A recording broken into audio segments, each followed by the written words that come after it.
আবারও বৃষ্টি শুরু হয়ে গেল। যা বৃষ্টি হচ্ছে তাতে তো মনে হচ্ছে এবার মাঠঘাট সব ডুবে যাবে। হ্যাঁ কি মা, সব যদি ডুবে যায় তাহলে আমরা থাকবো কোথায়? আমিও তো সেটাই ভাবছি মা। এমনিতেই আমরা যেখানে থাকি সেটা অনেক নিচু জায়গা। তাহলে কি আমরা ডুবে যাব মা? জানি না মা। আর দেখ, তোর বাবা আজ এখনো বাড়ি ফিরলো না। যাই, আমি বরং রান্না বান্না সেরে নি। বাড়ি এসে তো আবার খাবার চাইবে। মালা রান্নাঘরে চলে গেল। তখনই তার স্বামী কবির এলো।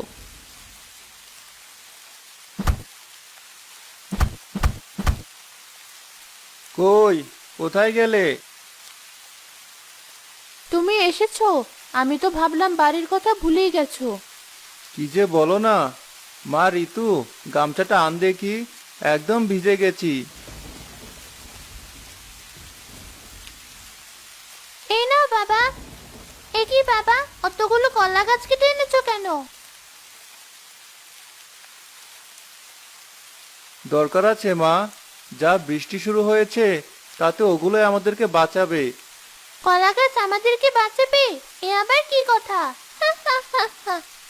হাসিস না মা, কখন যে আমাদের কি কাজে লাগে আমরা আগে থেকে কেউই তাও বুঝতে পারি না। হয়েছে, তোমাকে আর জ্ঞানের কথা বলতে হবে না। এমনি ভিজে এসেছো। যাও একটু বিশ্রাম করো, আমি বাকি রান্নাটা সেরে আসি।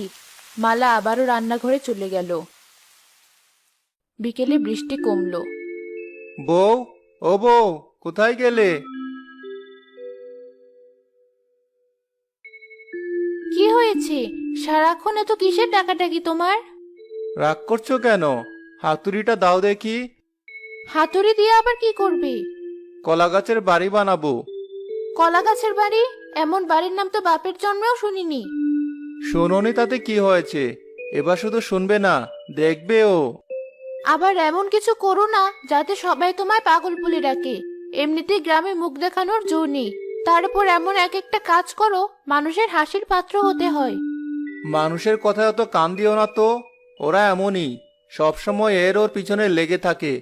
যাও, যা বললাম তাই নিয়ে আসো। তোমাকে নিয়ে আর পারি না। এই নাও হাতুড়ি, আর যা ইচ্ছে তাই করো। হাতুড়ি নিয়ে কবির উঠোনে বসে কলা গাছ কাটতে লাগলো। তখনই তাদের প্রতিবেশী মকবুল সেখানে এলো। কি কবির ভাই, এত মনোযোগ দিয়ে কি করছো? এই তো ভাই, ভবিষ্যতের জন্য কাজ করছি। ভবিষ্যতের জন্য কাজ? হ্যাঁ, ভবিষ্যতের কথা ভাবাই তো জ্ঞানীর কাজ, তাই না? তা তো ঠিকই, কিন্তু এই কলা গাছ দিয়ে তুমি ভবিষ্যতের কি কাজ করছো শুনি, শুনে আমিও একটু জ্ঞানী হই। কি আর করব ভাই, কলা গাছ দিয়ে একটা বাড়ি বানানোর চেষ্টা করছি। হা, হা, হা, হা। সত্যি কবির ভাই, আসলে তুমি এই নাকি তোমার ভবিষ্যতের কাজ? হা, হা, হা। কলা গাছের বাড়ির কথা তো জীবনেও শুনিনি। তাই এই বাড়ি দিয়ে তুমি কি করবে শুনি? হেসো না, হেসো না। কে বলতে পারে একদিন তোমাকেও আমার কাছে সাহায্য চাইতে হতে পারে। হা, হা, হা। না কবির ভাই, আমার জীবনে এত খারাপ দিন কখনো আসবে না। এবার বলো তো, এই বাড়ি দিয়ে তুমি কি করবে? বাড়ি দিয়ে আর কি করব, বাড়িতে থাকবো। সত্যি কবির ভাই, এমনিতেই তো আর সবাই তোমাকে কবির পাগলা ডাকে না। তোমার এসব কাজকর্ম দেখেই তোমাকে পাগল বলে। খেয়ে দিয়ে কাজ না থাকলে বোধহয় মানুষ এমনই করে। যাই হোক, আমার কাজ আছে, আমি চললাম। হা, হা, হা। মকবুল হাসতে হাসতে সেখান থেকে চলে গেল।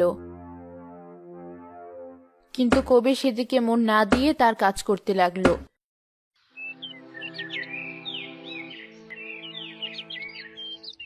পরদিন সকালে মালা যখন বাইরে গেল, মকবুলের বউ সেলিনার সাথে তার দেখা হলো। মালা ভাবি, সকাল সকাল এদিকে এসেছো যে? এদিকটায় অনেক কচু শাক হয়েছে, ভাবলাম একটু তুলে নিয়ে যাই। সে তো ভালো কথা, কিন্তু শুনলাম তোমরা নাকি এখন থেকে কলা গাছের বাড়িতে থাকবে।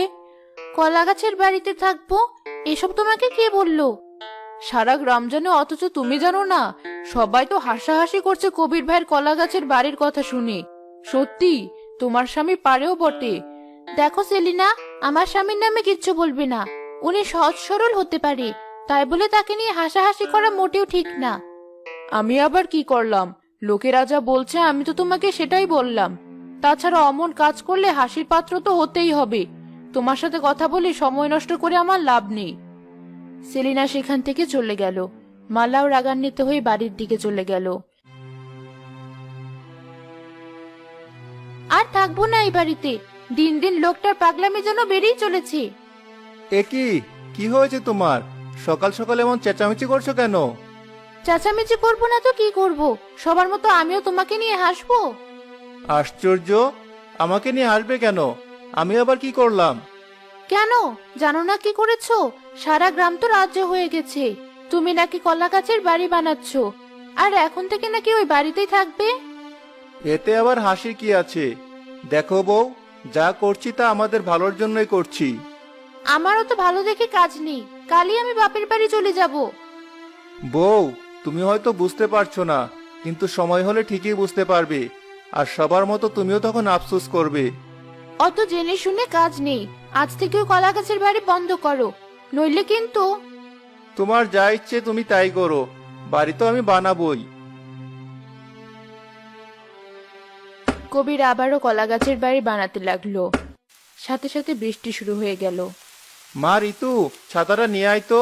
যা বৃষ্টি হচ্ছে তাতে তাড়াতাড়ি বাড়ির কাজ শুরু করতে হবে। এই নাও ছাতা। আচ্ছা বলো তো, তুমি এই বাড়িটা কেন বানাচ্ছ? শোন মা, যা বৃষ্টি শুরু হয়েছে তাতে এবার নির্ঘাত বন্যা হবে। তার উপর আমরা যেখানে থাকি সেটা অনেকটা নিচু জায়গা। বন্যায় যদি কিছু ভেসে যায় তাহলে সবচেয়ে প্রথমে বাড়বে আমাদের এই গ্রাম। সে কি বাবা, কি বলছো তুমি? তাহলে আমরা কোথায় যাব? তার বলছি কি, এই জন্যই তো কলা গাছের বাড়ি বানাচ্ছি, বুঝলি মা? আগে যখন ছোটবেলায় বন্যা হতো তখন আমরা এই কলা গাছের বেওয়া বানাতাম, আর সেটা দিয়ে এখানে ওখানে চলাচল করতাম। কিন্তু তুমি তো এবার ভেড়া বানাচ্ছ না, এটা তো একটা বাড়ি। হ্যাঁ মা, দিন বদলেছে। এখন কি আর বৃষ্টিতে বেলায় থাকা সম্ভব? তাছাড়া কতদিনে বৃষ্টি থামবে তারও তো হদিশ থাকবে না। এর জন্য তো বাড়ি বানাচ্ছি, যাতে বৃষ্টি না থামলে বন্যাতেও আমরা সুস্থ থাকতে পারি। কবির ছাতা মাথায় দিয়ে আবারও কাজ শুরু করলো। বৃষ্টির গতি যেন আরো বেড়ে গেল। এভাবেই বেশ কিছুদিন বৃষ্টি হওয়ায় সারা গ্রাম পানিতে থই থই করতে লাগলো। হায় হায়, এবার তো পানি সারা গ্রাম ডুবিয়ে ফেললো। এবার আমরা কোথায় যাব? বাড়িতেও তো অনেক পানি ঢুকে গেছে। চিন্তা করো না, আমাদের তো কলা গাছের বাড়ি আছেই। সাধে তো আর ওটা বানাইনি। সত্যি আমরা কলা গাছের বাড়িতে উঠবো? হ্যাঁ মা, তোর মা রাজি হলে তবেই উঠবো। কি কিছু বলছো না যে? না মানে? হয়েছে, তোমাকে আর লজ্জা পেতে হবে না। এই ঘরে আর কিছুতেই থাকা সম্ভব না। প্রয়োজনীয় কিছু জিনিস নিয়ে চলো, আমরা এখনই কলা গাছের বাড়িতে গিয়ে উঠি। কবির তার স্ত্রী মালা ও ঋতুকে নিয়ে তাদের কলা গাছের বাড়িতে উঠল। অন্যদিকে গ্রামবাসী বন্যার প্রকোপে অতিষ্ঠ হয়ে গেল। এ কি যন্ত্রণায় পড়লাম! এই বন্যার পানি তো এবার ঘরেও ঢুকে গেছে। কিছু বলছো না যে? ছেলেপুলে নিয়ে এবার কি বন্যার পানিতে ডুবে মরবো? এমন বাজে কথা বলছো কেন? সারা গ্রামেরই তো একই অবস্থা। দেখো না, আরেকটা দিন বৃষ্টি ঠিক কমে যাবে। এই বৃষ্টি কমার না। কাল তো দেখলাম অনেকেই ঘর ছেড়ে অন্য গ্রামে গিয়ে উঠছে। চলো আমরাও কটা দিন মায়ের বাড়িতে গিয়ে উঠি। কি যে বলো না, বাড়িঘর ছেড়ে তাই কোথাও যাওয়া যায় নাকি? আমি দেখছি কিছু করা যায় কিনা।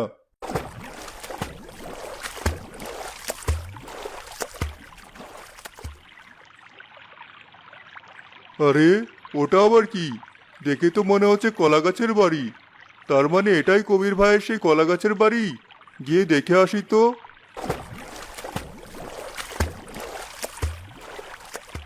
কবির ভাই, ও কবির ভাই! আরে মকুল ভাই যে, এসো ভাই, ভেতরে এসো। না মানে, আমতা আমতা করছো কেন? এতদিন তো শুধু আমার কলা গাছের বাড়ির কথা শুনেই এসেছো। একবার ভিতরটা দেখে যাও।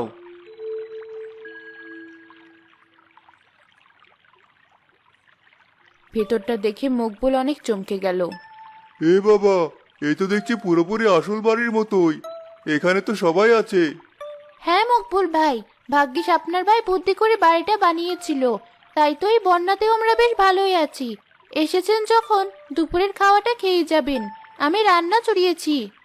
সে কি ভাবি, এখানে রান্নারও ব্যবস্থা আছে? হ্যাঁ ভাই, সব ব্যবস্থাই আছে। তোমার ভাবি যখন বলেছে আজ কিন্তু খেয়ে তবেই যাবে। না ভাই, বাড়িতে বউ বাচ্চা আছে, ওদেরকে রেখে কি করে খায় বলো? আমি আসি।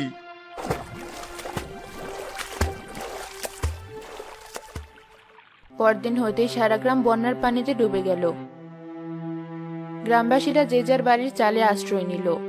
কালকে তোমায় কতবার বললাম আমার মায়ের বাড়িতে গিয়ে উঠি, অথচ তুমি কথা শুনলে না।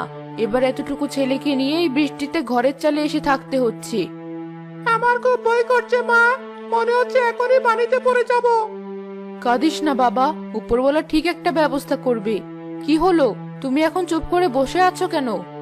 আমি আর কি বলবো, কে জানতো কপালে এই কষ্ট লেখা আছে। এখন উপরওয়ালার কাছে সাহায্য চাওয়া ছাড়া আমাদের হাতে আর কি বা উপায় আছে।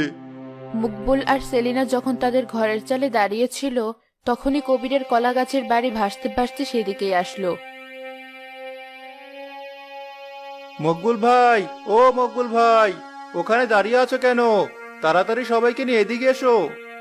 দেখছো তো, উপরওয়ালা ঠিক শুনেছেন, তাই তো কবির ভাইকে পাঠিয়েছেন।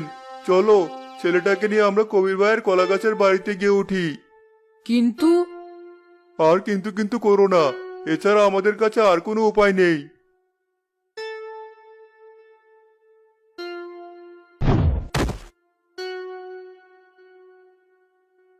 সত্যি কবির ভাই, তোমাকে যে কি বলে ধন্যবাদ জানাই। আজ তুমি না থাকলে হয়তো ছেলে বউ নিয়ে এই বন্যার পানিতে ডুবে মরতে হতো। কি যে বলো না ভাই, মানুষ তো মানুষেরই জন্য। মকবুল নিজের ভুল বুঝতে পারলো, তার চোখে অঝরে পানি ঝরতে লাগলো। এ কি মকবুল ভাই, কাঁদছো কেন? কাছে নিজের ভুলের কারণে, না বুঝে তোমায় নিয়ে আমি কত হাসাহাসি করেছি। এমনকি এই কলা গাছের বাড়ি বানানোর জন্য তোমাকে পাগল পর্যন্ত বলেছি। অথচ আজ তোমার আর তোমার এই কলা গাছের বাড়ি আমাদেরকে বাঁচালো। আমায় তুমি ক্ষমা করে দাও ভাই। মালা ভাবি, তুমিও আমাকে ক্ষমা করে দাও। সেদিন না বুঝে আমিও তোমাকে নিয়ে উপহাস করেছি। আজ আবার এসব কথা কেন? তাছাড়া আমি তো কিছু মনে করিনি তোমাদের কথায়। শোনো মকবুল ভাই, আমি যা করেছি বুঝে শুনেই করেছি। আমাদের উচিত ভবিষ্যৎ আসার আগে ভবিষ্যতের বিপদ নিয়ে ভাবা, আর তা থেকে বাঁচার উপায়ও আগে থেকে তৈরি করে রাখা। সেলিনা ভাবি, আমিও তো নিজের স্বামীর কারণে কতবার লজ্জিত হয়েছি, কিন্তু আজ বুঝতে পারছি সে যা করেছে তা সবই আমাদের ভালোর জন্যই করেছে। শুধু তোমাদের জন্য না, আমি গ্রামের সবার ভালোর জন্য এটা করেছি। তাই তো আজ আমরা গ্রামের সবাইকে বন্যা থেকে উদ্ধার করব, আর আমার এই বাড়িতে সবাইকে ততদিন আশ্রয় দেব যতদিন না বন্যা ঠিক হয়। সত্যি কবির ভাই, তোমাকে যতই দেখছি ততই মুগ্ধ হচ্ছি। তোমার মতো ভালো মানুষ হয় না। হয়েছে, আমাকে নিয়ে আর প্রশংসা করতে হবে না। চলো, আমরা আমাদের কাজে লেগে পড়ি। আজই সবাইকে উদ্ধার করতে হবে। কি পারবে তো? হ্যাঁ ভাই, পারবো না কেন, অবশ্যই পারবো। তোমার এই মহৎ উদ্দেশ্য সফল করতে যা প্রয়োজন আমি সব করতে পারবো। মকবুল কবিরকে জড়িয়ে ধরল। কবির আর মকবুল মিলে গ্রামের সবাইকে বন্যা থেকে উদ্ধার করে তাদেরকে কলা গাছের বাড়িতে আশ্রয় দিল।